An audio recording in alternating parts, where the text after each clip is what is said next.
জামাত ইসলামের আমির ডক্টর শফিকুর রহমান বলেছেন, x handle hack করে নোংরা পোস্ট করা হয়েছে।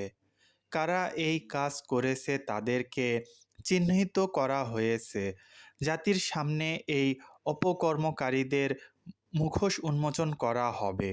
রবিবার ১ ফেব্রুয়ারি সন্ধ্যায় ঢাকা ১৫ আসনে নির্বাচনী পথসভায় তিনি এ কথা বলেন। জামাতের আমির বলেন, তরুণদের স্বপ্ন বাংলাদেশ গড়বে জামাত। তরুণরা সামনে থেকে নেতৃত্ব দেবে, আর মুরব্বীরা পেছন থেকে সাহস যোগাবে। কেউ কোনো অপরাধ করে পার পাবে না। সমতার দেশ গড়া হবে, কোনো নারীকে হেনস্থা করা হবে না। চাঁদাবাজির বিরুদ্ধে জিরো টলারেন্স নীতি জামাতের। তিনি আরও বলেন, একদল লোক ফ্যামিলি কার্ড দেবে, তাদের হাতে দেশ নিরাপদ নয়। পরাজয় নিশ্চিত জেনে একটি দলের মাথা খারাপ হয়েছে। মাঘ মাসে মাথা গরম হলে চৈত্র মাসে কি করবেন? ১২ তারিখ ইনসাফের পক্ষে ফয়সালা আসবে ইনশাআল্লাহ।